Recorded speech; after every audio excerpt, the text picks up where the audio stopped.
Good morning, good afternoon. If you're in Australia, g'day. And wherever you are around this planet, have a great evening. My name is Gil Posnanski and welcome to the Laser Livestream. We're here every 2 weeks to talk about lasers, especially diode lasers, using lasers in cutting and making. I've just got to turn myself down. I just realized my phone decided to talk to me. But it's great to have you with us. If you're in the chat room, please say hello.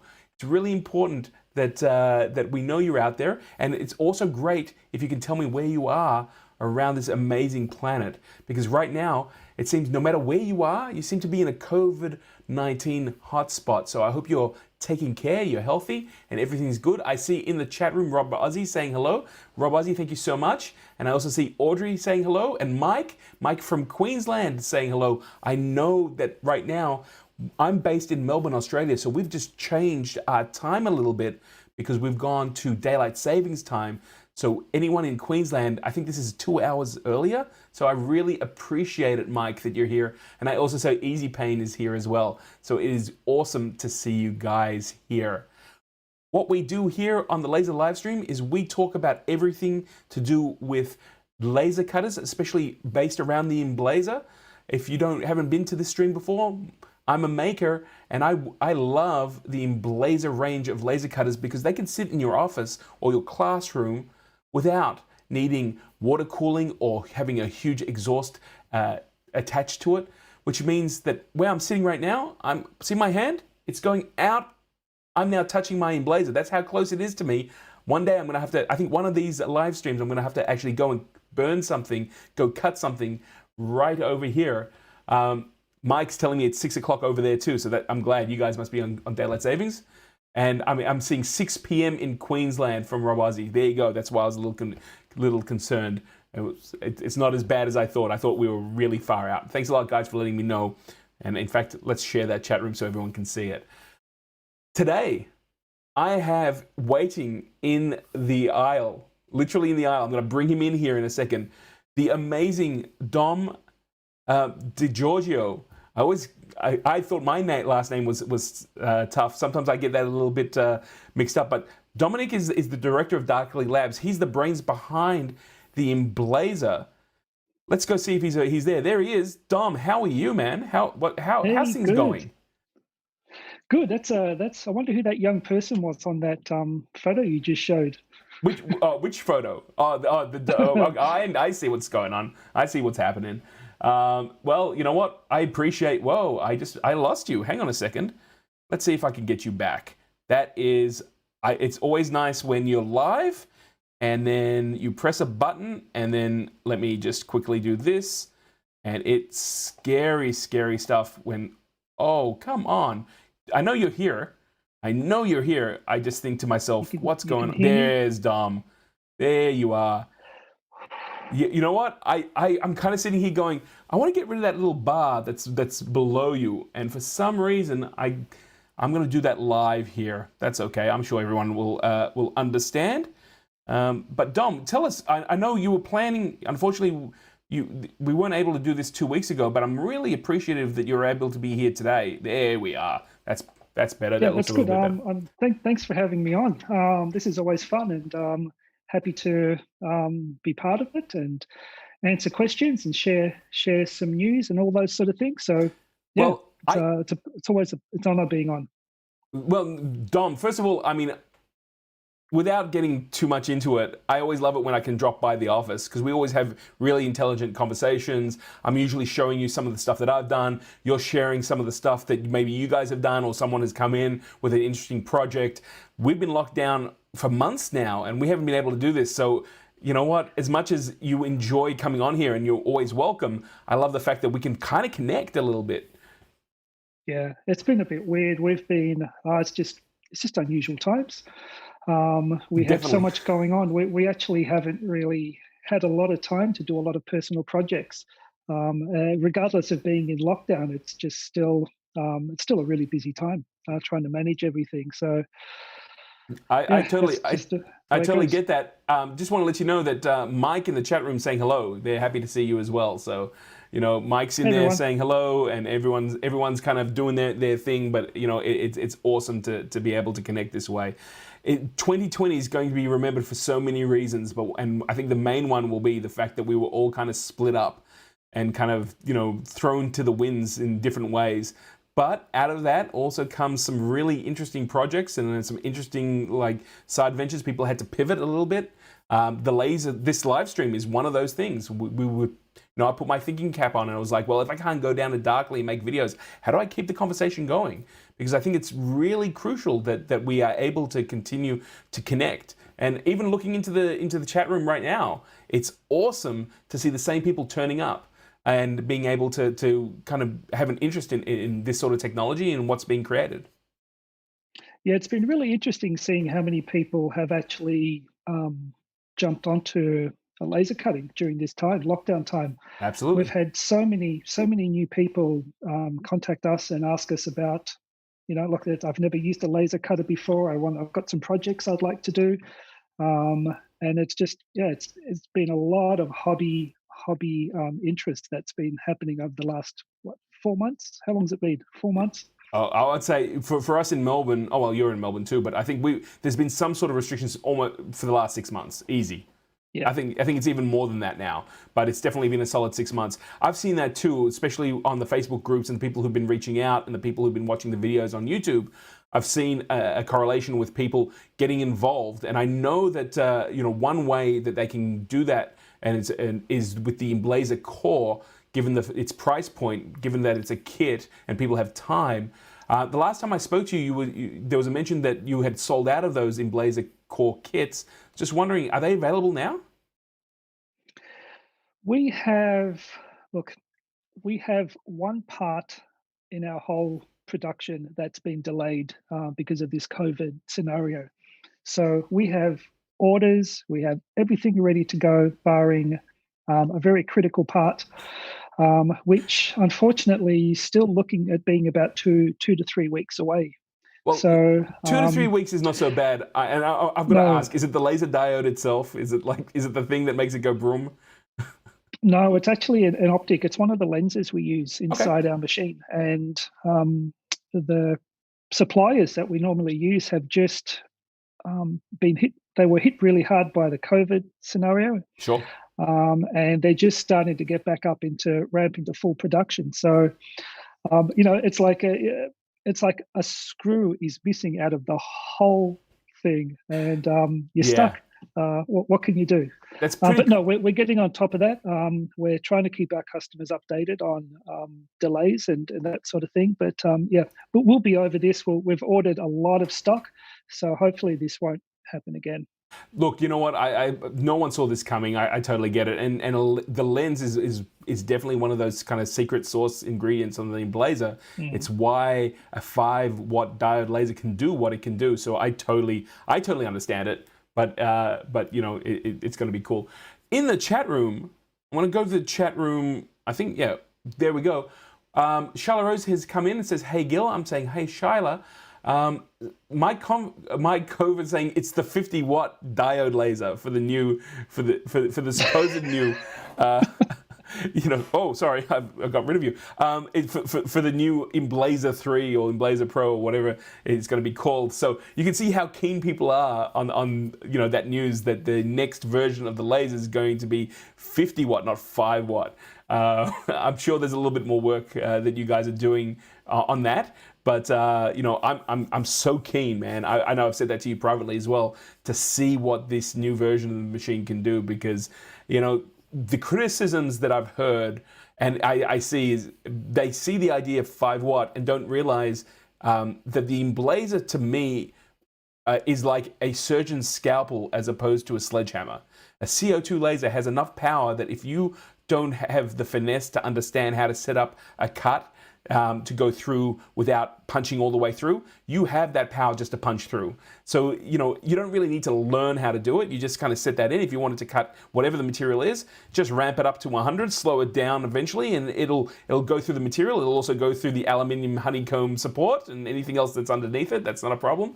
Where the Emblaser has enough power to go through the material, but you have to actually kind of not finesse it, but just like a surgeon, go through that process so you understand it. So you're not cutting too much away and you're not cutting through too much. You don't want to waste any time. That's one of the things that I love about the Emblaser, is the fact that you actually got to understand the process. And we've shared tips here before on how to do that. So, you know, it's a very capable machine, but you know, anyone who's like, it's only 5 watt, well, 550 watt comes out, they can't complain about it.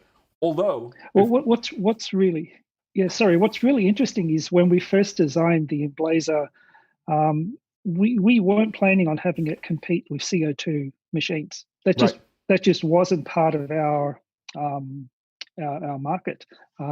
We weren't up there with the power. You know, granted, we had a lot of other neat features. You know, mainly simplicity to use and low maintenance. But we've been dragged into that marketplace. So we're getting compared to CO2 machines, which are you know, two to three times the cost in some cases. So we said, look, if we're going to be compared in this way, why don't we just try to take that obstacle away? Let's produce the same amount of power and you know, let's work on even footing with CO2 machines. So that's awesome. That's kind of where that all came about.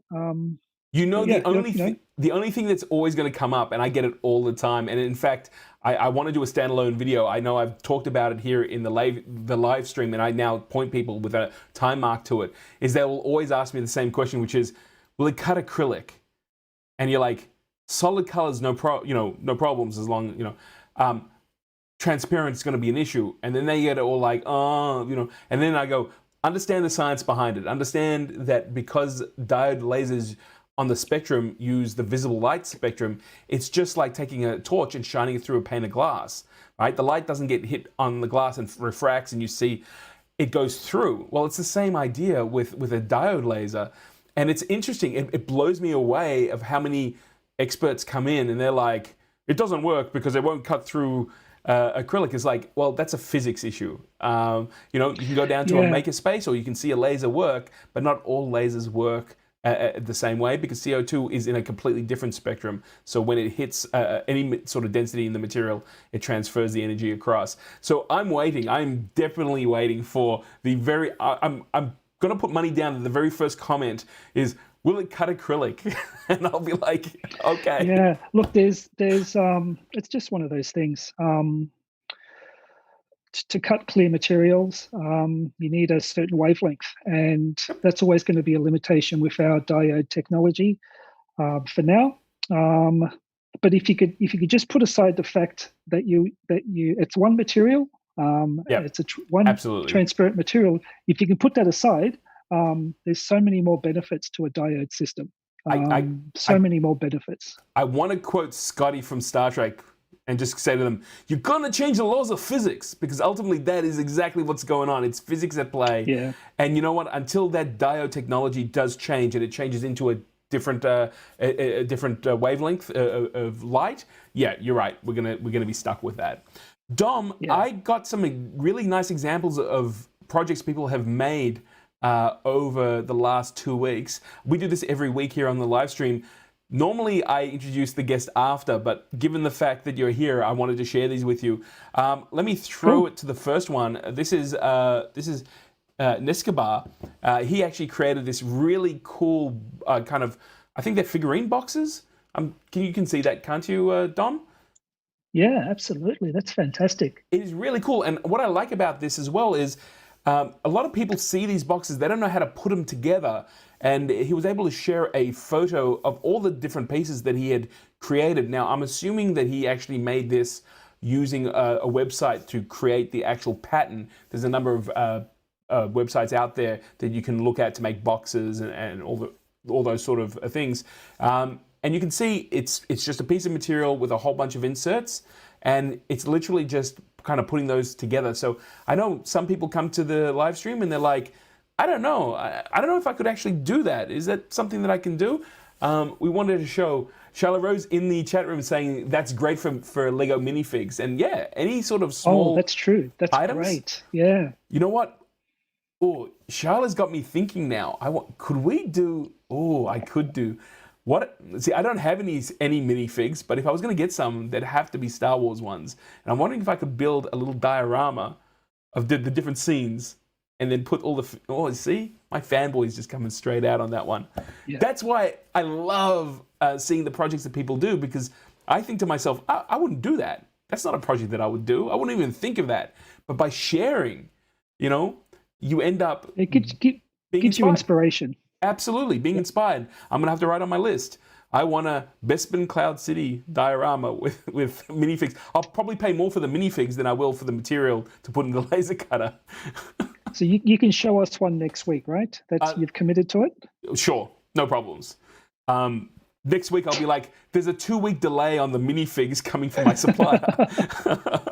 But we'll see what we can do. I definitely love, one of the things that I've actually been talking about since we've been locked down is the fact that, my background, and in fact your background was in visual effects in cinema. That's one of the things that we really enjoy. And I was thinking about making a cardboard futuristic city that I could shoot with the same camera that I'm working with here. And I went, oh, how am I going to do all the little pieces? I went, hold on, I've got the Emblaser right here. I can go and just make, I can layer lots of detail really, really quickly, which normally I wouldn't do. Because normally, if I had to do it that way, it would be casting, it would be using resins and all this sort of stuff. Yeah. So I'm kind of working on that, except my other half doesn't like it when I build big things. She gets very upset. So I've got to be careful with that. They take up too much room? Sorry? Take up too much room? Oh, right now we're in 3 rooms. We've been in a lockdown in 3 rooms. She's been very, very generous and very supportive of what I do. But one of my greatest creations, which is a 5'11" Dalek that I built, is still in storage. He's a little too big. Put him in a room, we can't fit anything else in, but it's kind of cool. Rob Ozzy's saying you could put souvenirs in that. Yeah, absolutely. You could do, and that's the flexibility to have access to a laser cutter like this. If you had lots of souvenirs, you had shot glasses, anything like that. In the chat room, Charlotte Rose is saying that she's collecting the Ushis from Woolworths at the moment, and she's almost got a complete set. Hey, you know what? You can go and make one of those. You can make it for as many. You can organize all of that, and you can put that up. It's really cool. And Bruce is also in there in the chat room. He just came in, Bruce Jackson, who says, "Hi guys, what have you missed? You'll have to catch the replay. We're going through, but we're glad you're here." On the second example we have here is by Laura. Laura's been involved in the live stream before, and she made this incredible Santa board, which I know you've seen because I saw you comment on it on Facebook. Yeah, I love that. That's so fun. That's so cute. It is really amazing. Dear Santa, here's my favorite cookie. Here's a glass of milk, and here's a piece of a vegetable as well. Love, Bailey. So that's such a gorgeous, gorgeous idea for Christmas. It's just, again, personalized, very simple idea, but the way it's actually executed, that's obviously a piece of material that's been etched with the Emblaser, and I'm going to look back at it again because I saw that, I was just like, smiles all around. It's also teaching your children or whoever you're going to use it, the idea that it's not always one way. I like to say it's a 2-way street, but it's awesome to see. Well, what kudos for the way that photo was taken as well. If you go back to it for a sec, Gil, one of the really good things I like about this photo is it's in context. So you've got the milk, you've got the carrot, you've got the cookie, and it really, even though you're hiding some of the artwork that she's engraved on there, just the context of it and the lighting just really sells it. Sometimes, we take some photos of some projects that we do, and they look really good. But if you just take a blanket photo of them, they don't really stand out. So adding a little bit of context to it, adding Absolutely. A book in the background or a cup or a glass just makes so much difference. Yeah, it's an awesome image. It truly is. And we've got some comments in the chat room. Charlotte Rose was saying she loves how personal the board is. So it's incredibly personal. It's got the name of the child on it. It's to Santa. I guess you could name it for anyone. Bruce is saying that's awesome. Just needs some space for some Santa whiskey. And Rob Ozzy's also agreeing. So it's an awesome thing. I guess you could probably even put an extra little shot glass on there if you wanted to. And the flexibility to do that with the Emblaser is incredibly awesome. Again, to take that idea and then change it to whatever context you need. once you understand how the machine works and how to lay things up in Lightburn, there's nothing stopping you. Absolutely not. I'm going to move to the next example that we got, and this is Adrian. Adrian is a new Emblaser user. He just shot out of the gate here. He's basically engraving a whole bunch of, well, there you go. Bruce, there's some Santa whiskey options with Jim Beam, as well as the Great North Brewing Company, Bundy Rum, and then you've got on the other side, you've got some great artwork, some parallax artwork. And in fact, that's not the only thing he's done here. He's actually also cut out some of that parallax artwork onto board. So again, you can see the really fine work. And again, I like the analogy of using a surgeon's scalpel. For me personally, that's kind of how I see that work. You know, you've got something that's really precise, not a jackhammer, but you once you understand how to use it, you can make some really dynamic artwork or functional things like we've seen, like the board and the figurine case. You can make whatever you want, just as long as you know Bruce Jackson's got a big thumbs up with the Jim Beam, so we know what to get him for Christmas. That's easy. It's funny. It's about Jim Beam time in New Zealand, right? Isn't it, Bruce? Yeah, you know what? I think I'm looking a little red. It's like I've had a few today. It's kind of crazy. We've also got some work from Bronwyn, and Bronwyn has made a whole bunch of like tokens, and these are also awesome as well. Obviously, it's for a newborn. We've got a "We Are Pregnant" Hello World. That's cute. If you're a programmer, you will understand. Hello World is usually the first thing that's written in a program when you run it for the very first time. So I've got a feeling that Bronwyn might be related to or have a programmer in her home. It's very, very Definitely cute in that. I think it's this one. Yeah, we're good. So we've got Hello World 4 weeks. Old, 1 month old, and there's 3 different versions. And I love these tokens. You know, these are things that obviously go into a board, and it is really, really cool to see the application used on something like this. All right, cool. Let's move on to the next one. That's AJ. AJ is also a brand new Emblaser user. He mentioned to me that he's using the core. And when he got the core, he started cutting and engraving things that he found on the internet. And you can see there's a clock there from Drummer's Bar. I can see some projects that he would have gotten off the Darkly Labs website, like the horned mural that's on the side. The rhinoceros, yep. The rhinoceros, yep. That's right. And I see a few other things that I recognize from your website and some of the projects. And then AJ also can. Oh, sorry, no, that's. I thought he had a few more projects, but that's okay. I know that I saw a few more projects, and he was trying things out with the Emblaser core, which he just put together. So it is amazing. He's doing a really good job at mixing and matching, engraving and cutting. And absolutely, it's a bit hard to see, but he's got different textures going on with his engravings, and it just helps bring these projects to life. They look really good. You might not see it in your window, but on a main screen, in the back, he's actually got a Queen album. And the texture on that Queen album, you can see, is due to the material that they're actually using. So he's done an incredible job. And you can see nice. the plane cut out and the markers. I'm being told in the chat room by Julie, who's been with us on the live stream, that they are called milestone cards. So those little markers that we saw before are milestone cards or milestone markers, I guess. Cool. So it's always good to see that. Bruce is saying he's spamming the chat. Not at all, Bruce. That's what we like when people are involved in the chat. And Bruce is also asking, is Dominic at the opticians at the moment? Because he's seeing your optician poster. Which, do you want to talk about why that's up there? Because I know because I've been to your offices. It's just an in-joke. Laser cutting is quite dangerous, and it can affect your eyes. So we just have an in-joke that if you don't pass that every day, then you just you're not fit and healthy enough for work. So and the in-joke is that as long as you can read the second line, you're pretty good. CB, yeah. That's a pass. That's a pass.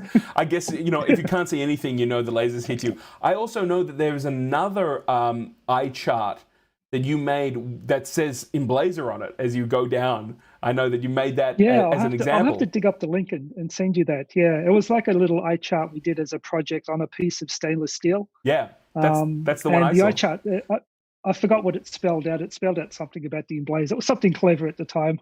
Well, look, I remember going past and going, Emblaser. Oh, cool. Okay, I get that. Yeah. That's a really cool.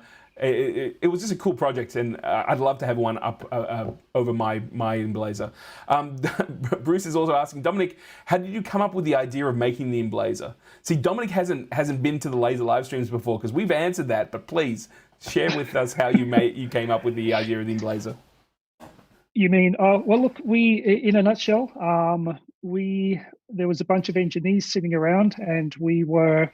This is back in 2010, 2012, and we thought, you know, what tools would be really good to have? A laser cutter, and at that time, laser cutting we're talking very expensive piece of equipment.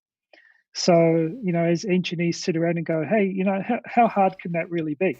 And that's kind of where it all started from. We needed a tool that we were excited about, that we didn't have access to, and we just started designing it, putting it together, and Darkly formed from that. Where you know, our goal is to provide technology that's usually out of the reach of the general public. Yep. And bring it down into a form where we can provide it, you know, in a cost-effective, simple-to-use form. So, yeah, in a nutshell, that's kind of where it started out. A bunch of nerds thinking that they could do something much better than everyone else, and then not realizing how complex it actually was. Well, you know what? I'm glad. I've shared the story with you. I first saw the Emblaser in a room, in a workshop at a university here, Swinburne University. And the minute I saw it, I knew what it was, but I had never seen one. And I was like, no, stop! Don't talk to me about your program. What's the story behind that? And basically, I was told that one of the designers went to Swinburne and they were supporting you guys. Yes. And then I went on a mission trying to reach you. That didn't work out through email for whatever reason, but then we ended up connecting, you know, on an expo floor, and the rest was history. I'm really glad that it happened. I think I took you a little bit, you know, you were a little bit surprised because I kind of walked up to you and I'm like, I know you guys. I know you don't know me, but I know you, and I've been trying to get in touch with you. But it was awesome, you know, to connect. And of course, I say it often. I love the fact that Darkly Labs is an Australian company, and that, you know, normally when you try to get maker technology, especially designed for schools, STEM work. Equipment, they all come from China, they all come from America, they come from Europe. It's so awesome that you're here, and you're 40 minutes away when I can travel and kind of come over and say, hey, you know what, this doesn't work, help me fix it. Yeah, no, it's all good. No, we might as well be on the other side of the world the way things are right now, right? Right. Well, we're doing it here. Want to share with you another project. This comes from Mike. Mike was one of our guests here on the Laser live stream, sharing. He is also a brand new Emblaser user with the core. I love this photo because the right-hand side, Mike posted this when he was trying to work out how to do these cake toppers. I also know Mike's in the chat room, so I'm sure he'll speak up. He first of all, he was, I'm not too sure what the story was, but he was trying to make this Happy Birthday Jen cake topper, shared the photo saying, hey, you know, I'm in the process of getting to work, and then a few days later had worked it out, and he actually posted the final image. And I love that because part of making in so many different ways is trying things, seeing if they work, not being afraid to say, hey, you know what, didn't knock it out of the park this time, but I learned something, I'm going to iterate a little bit, and we'll see exactly where that's going to go. So I think it's really important to be able to see and have that kind of like, you know what, I'm not there yet, but I'm still going to share it. And Mike's been great about sharing his projects with us here on the live stream. So it is totally awesome. Now, Rob, Mike's like a part of the furniture on these shows, isn't he? He's here all the time. He's backing us up. A little bit. And you know what? It's a beautiful thing because to begin with, and you can see the chat room's pretty live right now, you know, the first couple of times, yeah, people sit in the background, they don't want to say anything. Somehow I kind of coax them onto the show, and they come back very, very supportive every single time, and it's so awesome to see. Mike saying it didn't cut through on the first time, so obviously he had to change a few settings, probably slow it down a little bit. We went through that in the last stream, how to optimize, but you know what? It happens. Rob Ozzy is also asking, is Darkly based all over the world, or Australia only? Our company is Australian-based only, so we do all our design and manufacturing here in Melbourne. But we do have resellers all around the world. So Bruce Jackson is our Australian New Zealand reseller, and we have resellers in the US, in Europe. But yeah, we're fully Australian. Yep. We do everything here. Everything, including videos and stuff. Oh, hire. We want to support Australia, support Victoria, hire local people, and yeah, that's just part of our company motto. It's awesome. Like I said, it's not just a Darkly wing. By all means, I hope that Darkly Labs has offices all around the world and takes the world by storm. But I love the fact that you guys are based here. You are an Australian company. Julie Pennell's also asking in the chat room, I wear those orange glasses so much I accidentally went out with them on one day. I think you won something there with that, Julie. I can totally understand. Sometimes you put them on and the whole world looks so much better. It's funny when you take them, or you wear them for a long time and you take them off, and your brain has filtered out all certain colors and everything looks weird for a while. Right. But yeah, that's a classic, Julie. Well done. Well done. I have a funny story, not with the orange glasses, but when I was a teenager, virtual reality was a brand new thing. And some people I knew bought a stand-up machine into Australia using an Amiga computer. So it was very basic sort of virtual reality. You put a helmet on, and they hired me to go to nightclubs, and basically for like $10, you can be half drunk and go in to have a virtual reality experience. That in itself is an amazing story. But I got so good at playing this game that when I would play it, they had an option on the keyboard to change the way you would move. So instead of when you turn left in the game, you'd turn left and you'd turn right. Yep. And they would turn around. So if you turn left, you went right. And your brain is so good at adapting, and I got so good at it. Oh, I see. That at one time I played it for 40 minutes, took the helmet off, didn't realize that there was a wall to my left, wanted to turn right, but because I had trained my brain, walked straight into the wall and busted my nose. Classic. And spent the next 2 days with black eyes and a thing over my nose. And the rule was you can't change the way you move. So your brain is so good at adapting that even when you put those orange glasses on, it gets used to it. It kind of filters out the orange to a certain degree. You take it off and it's like hypercolor. Yeah, it's true. It's awesome. Mike saying that with that piece, he tried to cut through it. It didn't cut through. He tried again on the same piece of wood, but mirrored the inside of the rotation so the letters were backwards. I can see that. Lightburn has great options to be able to work with things, so that's definitely the case. Now, Bruce is throwing out the questions now. It's great to have him in the chat room. He's asking, can you engrave on glass? He did come to this live stream late. We're teasing you a little bit, yes, Bruce, because we love you. Yeah, you can, and we have a really good step-by-step project that we've done on acrylic, which is exactly the same for glass. So glass actually engraves a little bit better than acrylic. Glass is acrylic tends to melt a little bit, but glass actually the surface of it fractures a little bit, so you get a nice sharp engraving line. So yes, Bruce, we have on our blog site, we have a really good tutorial, step-by-step project on how to do that. Cool. That's all. I thought that because it's glass, it would travel all the way through. But of course, if it's focused on that, and you've got a layer of material to focus the energy, you would get it and engrave as long as you haven't burnt all the way through the material. And that's the problem, right? You do need to coat the glass like we do for the acrylic. Yes. Yeah. So with either rubber spray or some other way of being able to. Excellent. Yep. Fantastic. I'm going to share with you the last project, and it's also from Mike. I love this project. I wanted to show it because Mike had gone and actually started making some cubes for, these are like spelling cubes you might give to a child. But what's really cool, on the left-hand side, I don't know why it's on the left-hand side, he flipped it, but on the left-hand side, he's made a jig where the cubes fit in on his core so he can line up every single time a cube. And I thought that was really ingenious. I know there's a lot of people who say, I want to do a lot, like say bulk lots of things, but every time I've got to kind of line it up, it might be out. I know a lot of people are really keen on the print and cut feature in Lightburn that they just came out a few, I think it was a few updates ago now. If you're interested, I'll put a link in the description to a video that I put together that allows you to do it, because then you can line it up on the actual material.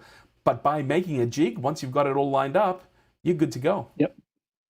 Yeah, the jig's a great idea. We had a similar thing. We got invited to go to the Australian Grand Prix this year, which never went ahead. But we were in a booth, and we had students come in, 10, 15, 20 students at a time, and they would create these little keychains for themselves.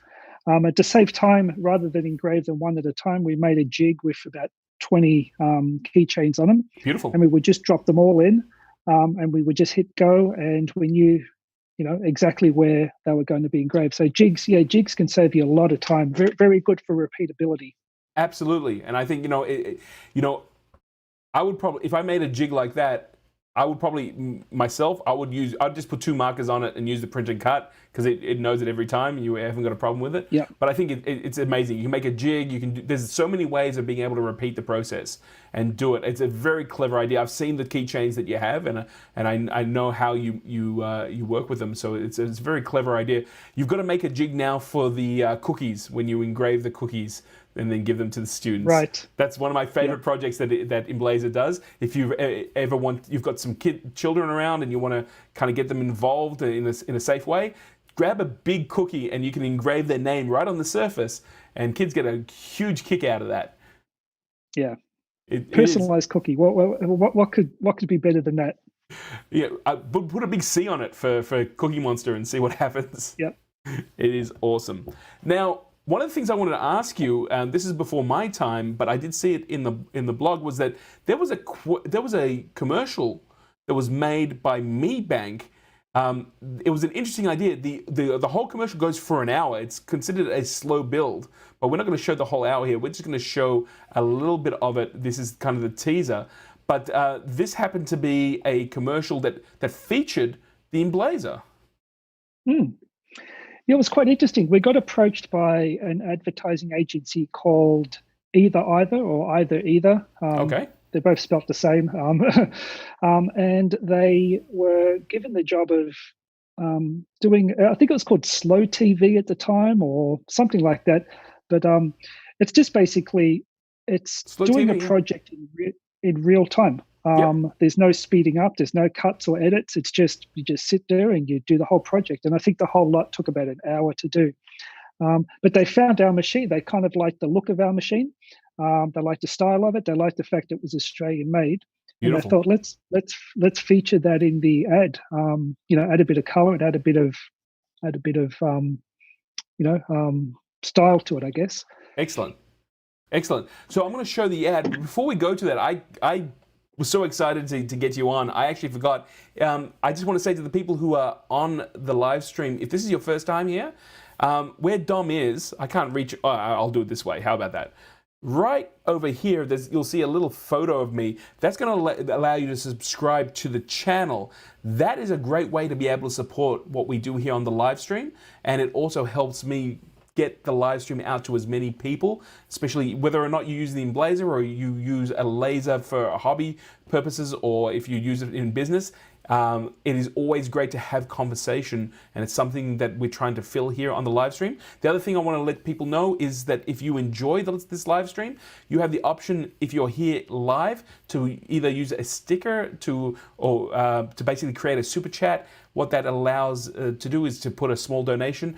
Anything that is gathered through the live stream goes straight into materials to continue developing either the live stream or the series of laser cutter videos that I have. So I just want to remind people out there, it's a really nice way of being able to support the stream either directly live. If you're watching it, you can go down into the description and you'll see a one-time kind of PayPal donation. If you feel that you've gotten something out of this and you enjoyed it and you want to see more of them, that's also a wonderful thing. But if you're not subscribed already, please hit that subscribe button. That to see those numbers go up after the live streams always gives us feedback that what we're doing is appreciated.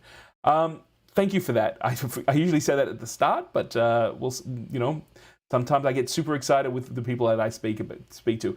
Let's go to the Darkly Labs website, and you can see it right here. This is the MeBank blog post, and you can see they were actually creating a I've got to click on the right screen.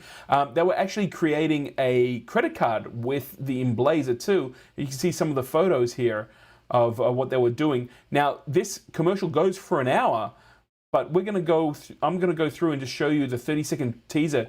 You can see exactly what is going on here. Here's the Emblaser, and you can see it's actually cutting out. I'll get rid of that so people can watch.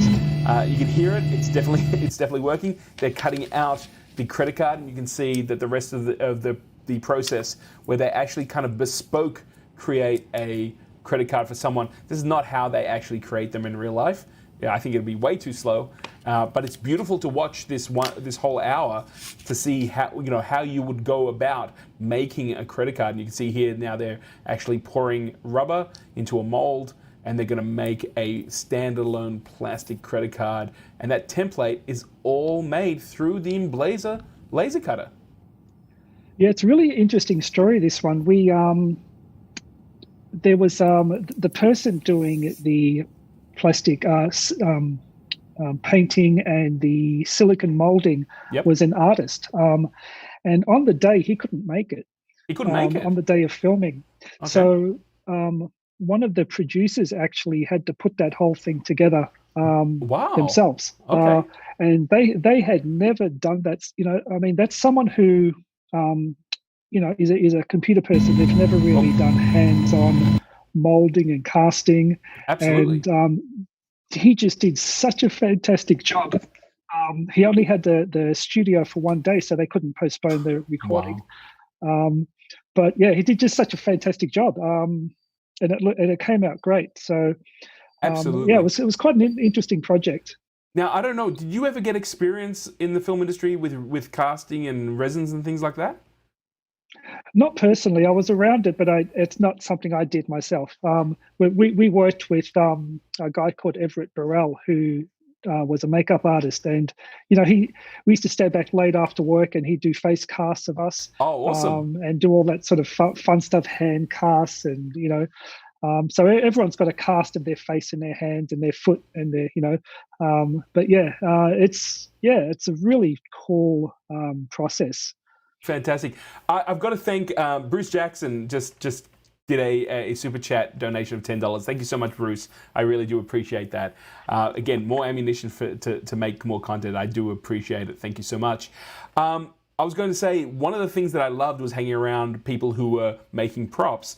Normally, the urethane that they use, it's a two-part mix. It's an exothermic, which means it uses heat. And I would love to watch as clear material would suddenly turn solid. And it was almost like a magic trick. If you've ever seen that, it's definitely worthwhile. I'm hoping that one day I'll be able to get enough to get a project here that I can do it live and show people, because it boggles the mind to take two liquids, put it together, and suddenly it turns into this solid, hard plastic. It is really, really awesome to see. And really hot too, right? Yeah, you don't touch it. You do not touch it at all. It's a case where you want to be able to make sure that you're safe. It usually takes a few hours in the mold before you can actually kind of touch it yourself. And some of them actually kick that process of going hard will take a little bit of time for it to kick. So it could take 30 minutes to allow it to degas and have no bubbles. And I've seen resins that kick in 15 seconds. So you put them in, you go. Wow. So you've got to be kind of careful with it. But to me, it's like a magic art. So it was very cool to see, again, how they had used the Emblaser to make a model, a prototype, cast it in silicon rubber, and then actually create a credit card. And now you're telling me a producer did that, for the first time. Yeah. It looked very professional. And it's kind of interesting, like one of the things we really try to encourage is that the Emblaser or any laser cutter, it's just a tool. Yeah. It doesn't, if you have a project you want to do, it doesn't have to be just a laser cut project. Laser cutting can be part of your whole project. Absolutely. You Absolutely. may have a bit that's laser cut, a bit that's hand painted, 3D printed. It is just a tool that, and if you start thinking that way, your projects get a lot more layers and a lot more complexity to them very easily, without having to, kind of really make a lot of stuff up. So, yeah, if you start thinking that it's just as a tool in the whole process, it really opens up a whole lot of possibilities for you. Absolutely. And I think, again, that's one of the beautiful things when it comes to any process in the maker kind of genre. If you've got a 3D printer, it doesn't have to be a 3D printed object. The same thing with a laser cutter. You can take certain elements that work well with laser cutting. When I was at the Library of the Dock teaching about 3D printing, I remember someone came in and they wanted to make a 3mm disc that was about this size. Well, this size, you can see me now, and he wanted to 3D print it. And my question was, why don't you laser cut it? And he was like, why would I do that? 3D printing can do it. I said, yeah, but to 3D print a disc of that size is going to take you about 4 or 5 hours. I can laser cut it for you in a minute.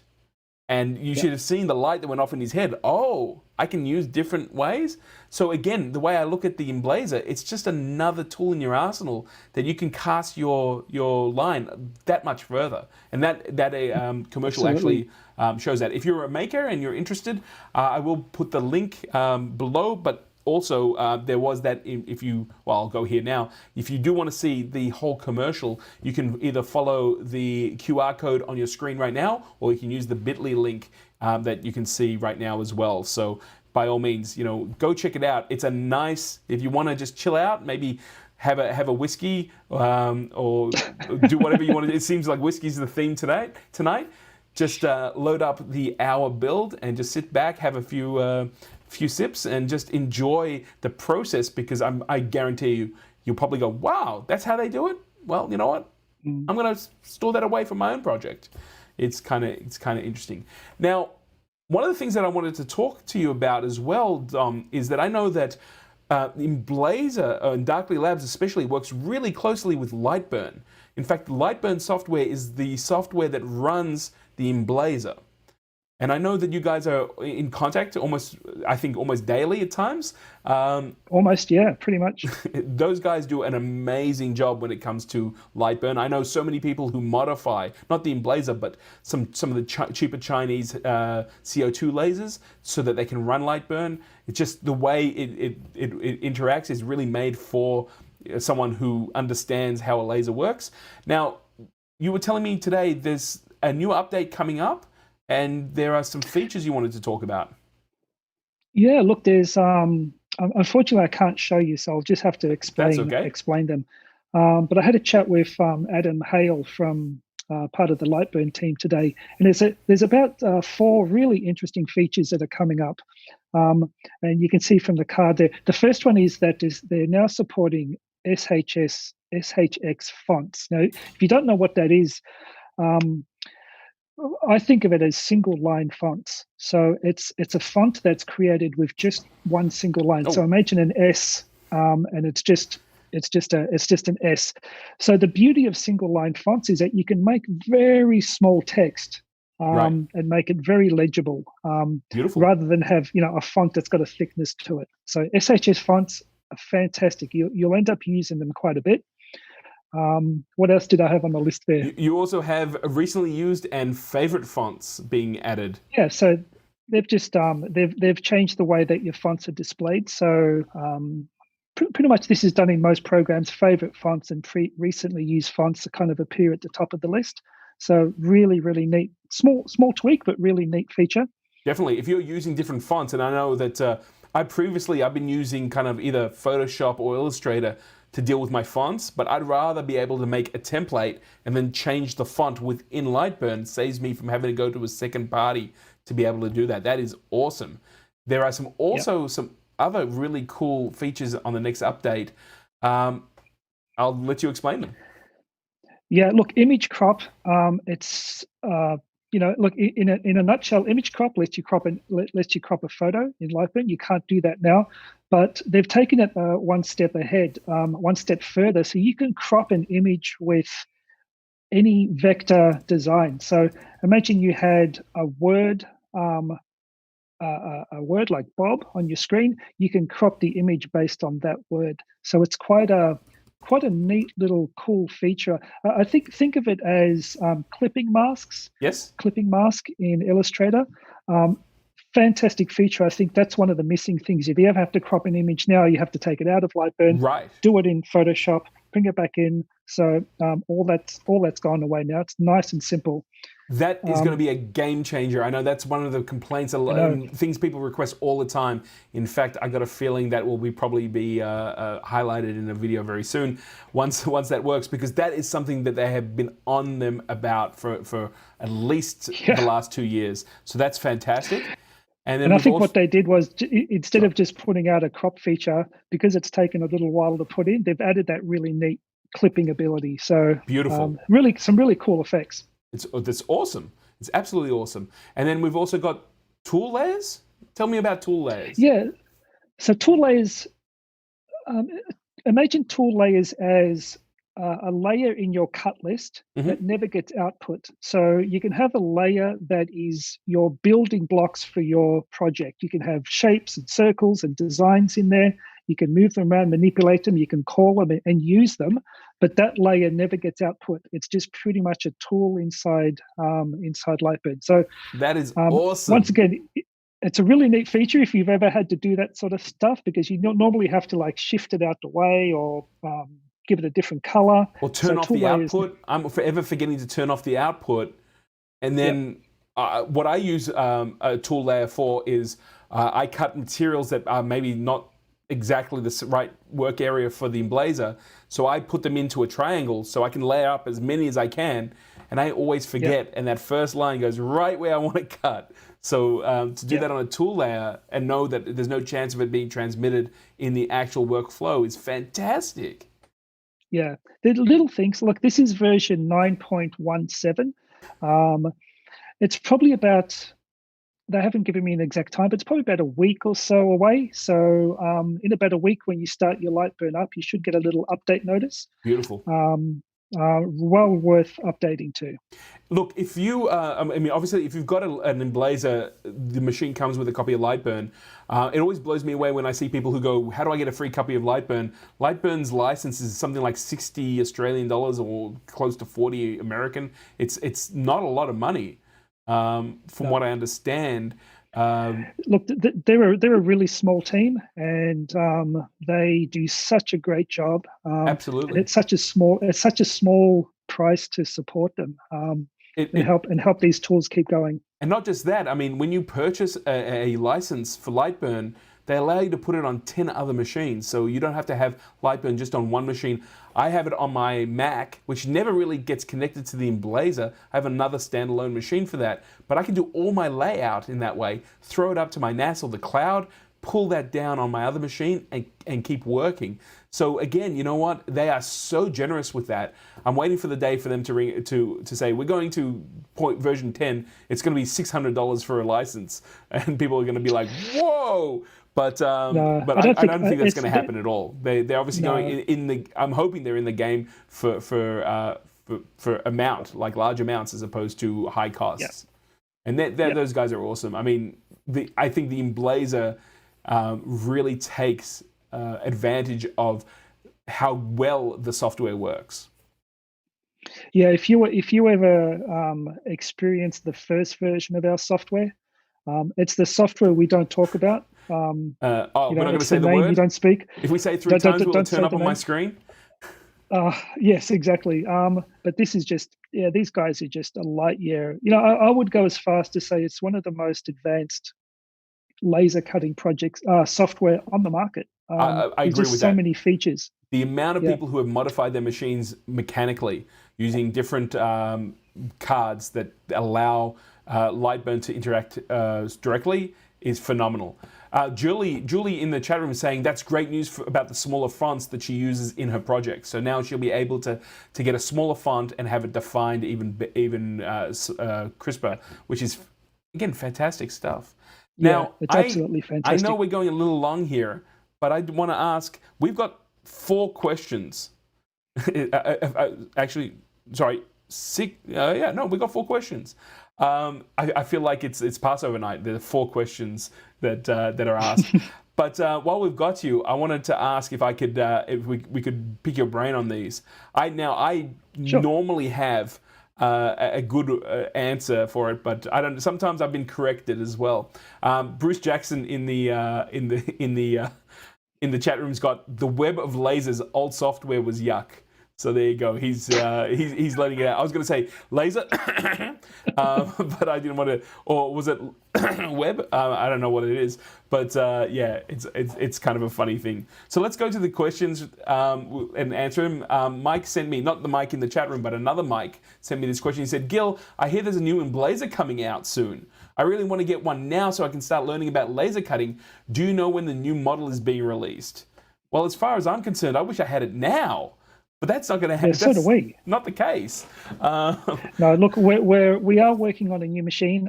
We're looking at early next year, 2021, possibly Q1 21. It really depends on how things go with this whole Corona situation and development and those sort of things. But we're looking before the middle of next year. Excellent. I mean, you know what? That is really... Look, I would say to anyone who's keen and has got time right now, jump on board, simply because I've got a feeling there'll be a number of, not upgrades from Darkly Labs, but there will be people who will upgrade their machines. There's no question about that. So I'm looking forward to people going, hey, I've got an Emblaser 2 or I've got an Emblaser Core.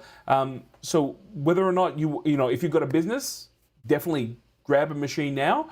But then again, you may want to wait and see when people start kind of scaling up their Emblaser technology. I think there's going to be some great opportunities for people to get into the game, and it wouldn't surprise me at all that after you've learned the learning curve, you understand how the machine works, if they don't come back for whatever the next generation is going to be. Yeah, and we support all our machines. We still support our Emblaser 1 from 2013, 2014. So that's just we support them as long as we can. Absolutely. Bruce is all excited about the idea of a new machine, and he says, Corona, whiskey, lasers, my kind of chat. I'm glad you're here, Bruce. We really do appreciate it. And it's always good to have you in the chat room. Now, you're talking about the Emblaser 1. I've actually had my eye open to see if anyone's going to get rid of one. I feel kind of like I got to get the set now. I'm going to have the Emblaser 1 and then the Emblaser 2 and then whatever comes out. I'm still working on the core, but we'll see what goes on. Actually, I'm really, really happy with the Emblaser 2. That's just me being a completist. Now, on the second question, actually, I just realized if my partner heard me say that I want to get an Emblaser 1 and Emblaser Core, this may be the last laser live stream. She's going to kill me. Let's go to the next question. This question came from Lucas, and Lucas was asking that he just loaded up Lightburn and couldn't find any of the library settings. Where do I find them? That's a good question.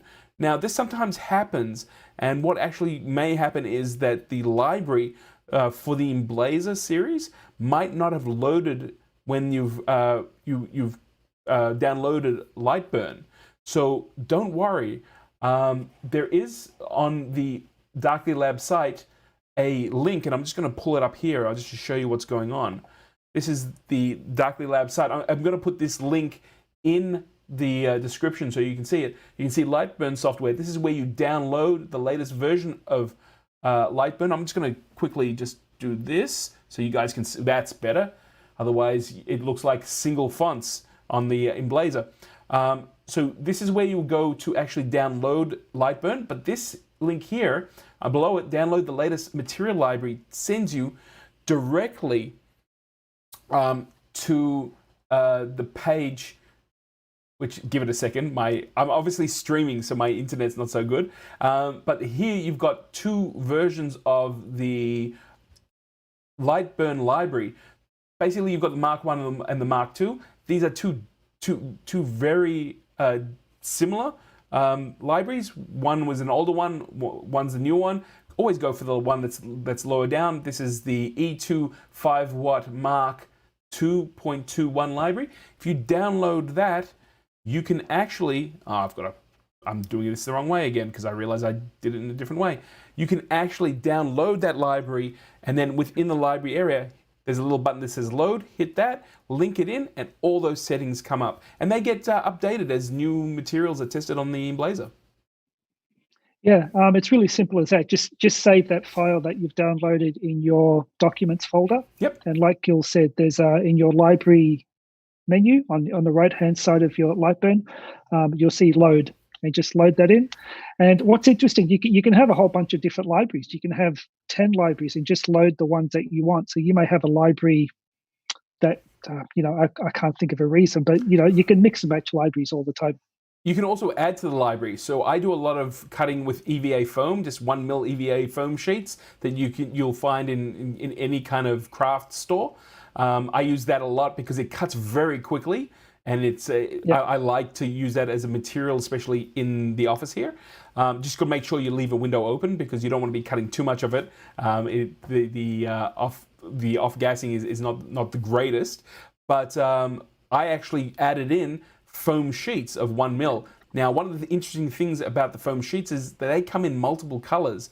One of the colors is white, and it doesn't cut at the same rate as black, blue, red, or brown. White actually needs a slower process and actually needs a number of passes because a lot of that light is being reflected out and not actually being used. So again, we talk about this all the time because of the fact that diode lasers uses a visible light spectrum. Gotta get my words out today. Maybe I had a few whiskeys, I don't know. When it's hitting the white, it's refracting out. So by slowing it down, I actually take the laser power to 75 so it's not melting it. And then doing multiple passes, I can cleanly cut out different things. And I've shown you guys before, my big Space Camp logo was cut out of EVA foam. It looks really, really good. So, that's definitely something. Now, I just want to quickly, before we go to the next question, there's lots of chat going on in the chat room, and I wanted to thank Shyla Rose as well for a donation. Thank you so much. So Bruce was asking Shyla what kind of machine does she have, and she's saying she wishes she could have one, but she hasn't got one yet. Well, Bruce is in shock. So Bruce is the person you want to speak to, Shyla. I believe Bruce is the Australian distributor for Emblazers. So see what you can do there. And Shyla said, I would not know how to use them if I did have one. Well, that's not a problem either, Shyla, because I have a whole bunch of videos that can walk you through how to use the Emblaser. And there's a lot of really cool projects on the Darkly Labs website that will take you from zero to cutting and engraving in no time whatsoever. Rob Ozzy's also sharing that, Shyla, I agree. We will have to see if Gil gives discounts. Well, if you guys need stuff, I'm sure you know how to get in touch with me. I'll definitely help out. But the discounts don't come from me. I'd love to be able. You know what? Free Emblazers for everyone. There you go. And right now, Bruce is having a heart attack because he's got to fulfill them. But it's not the case. But we do have Bruce and Dom. I actually do want to point out as well that when the Emblaser Core was launched, there was a code on the video that I made assembling it that allowed for a discount. So don't be surprised if that comes up again. At this point, unfortunately, that coupon expired, but you never know what's going on because I can see in the chat room, It's actually quite easy. It helps with free training. And then Bruce says, Dom can get you a coupon for the Emblaser 2 50/50. So there you go. It's like, we'll see what's going on. And Charlotte's saying, hit me up, Bruce. So there you go. They're working it out in the chat room. There's deals are being made here on the Laser live stream. That's why you want to come to this stream live. You never know. You come to see the live stream. You walk away with an Emblaser 2 at half price. That's crazy. I'm waiting now to see at the end of when the replay comes on, how many people come up. I want the 50/50 coupon. What do I have to do? Like, guys, Yeah. You have to be live to get those sort of deals. So it's I'll give you awesome. Bruce's email address for that. Yeah, I'll let you say Bruce's email address. I'm not going to get myself into trouble. He may take away his generous donation. I don't want to do that. Another question that was sent to us was by William, and he's asking. We've talked about this on the live stream. I'm confused about material ignition alert. Does it use a sensor? How does it work? And that's something that we've been talking about, because in the last couple of weeks, people have been using the Emblaser. There's been a few kind of spot fires, and what I call by a spot fire is the minute the laser's turned off, it goes out. So it's obviously this ignition is happening through the energy, either defocused or multiple passes. But Dom, do you want to talk a little bit about the sensor that's in the Emblaser? Yeah, look, so one of the, obviously, I'm sure everyone knows this, but laser cutting can potentially cause a fire.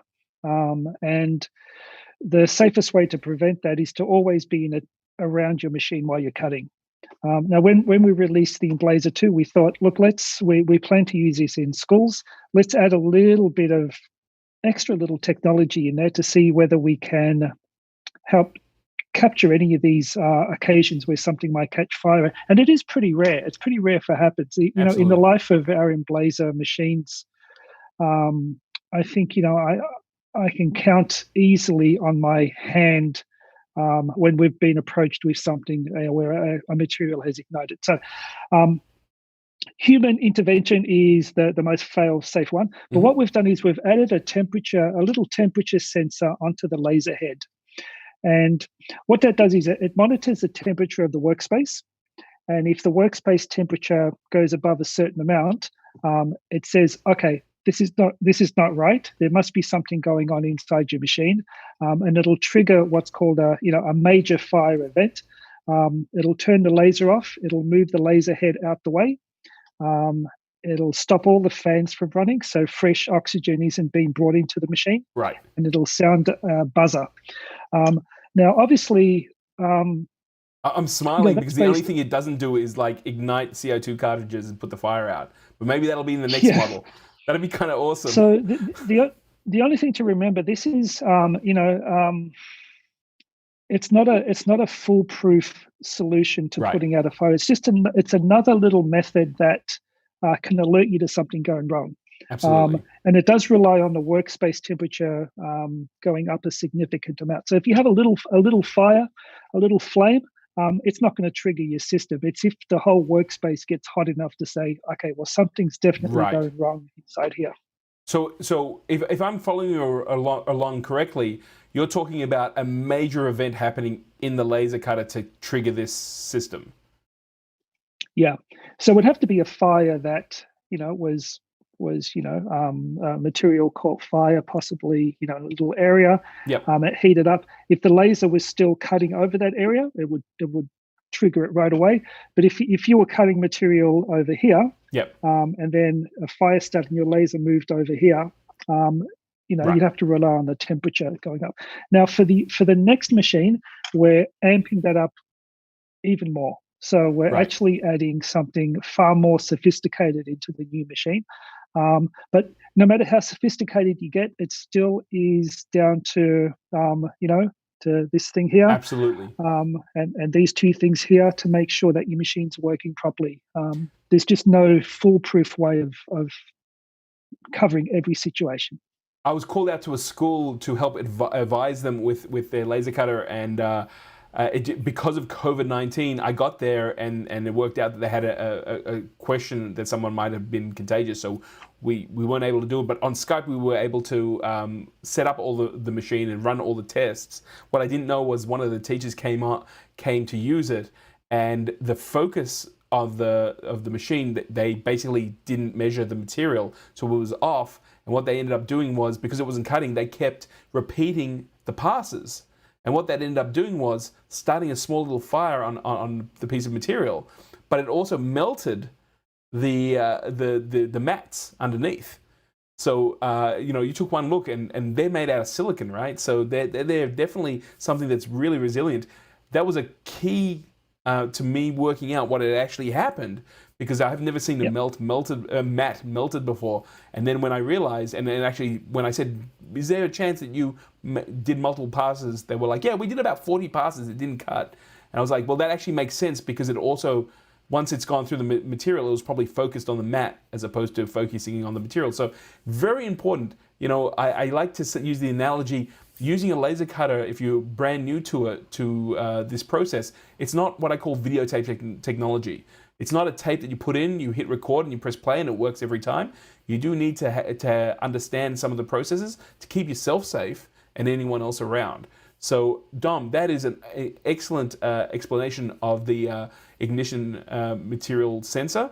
I think people thought, well, I could go off and it's just going to go buzz if there's a little bit of a flame. You don't want to do that. And again, one of the things I was always impressed with the Emblaser was the fact that that the Emblaser comes with a fire blanket. And if that's not a warning enough that there could be possibly a fire, I'm not sure what. The other thing to know. Sorry, Gil, to cut you off. The other thing is that the Emblaser 2 is what we've designed it to be, a fireproof structure. So if there is, let's say, heaven forbid, something seriously catches fire inside the machine, the lid is fire rated. It's a special polycarbonate material. The sides are metal, so your house isn't going to burn down. Right. Granted, your machine may be ruined inside. Yeah. But there's a few levels of safety, but keeping attendance is just the easiest way to avoid all that. Obviously, with the sensor, if you did have some sort of ignition like that and it wasn't being manned, it sounds to me that the flame won't, that material will probably burn itself out in the machine. It'll obviously trigger the sensor. The sensor's going to cut all the power to the fans, and eventually it'll just snuff itself out. It's, again, one of the things that I love about the Emblaser, this is truly a fail-safe machine, in the sense that instead of having just a switch there that, if you trigger the switch, it's going to cut off the power.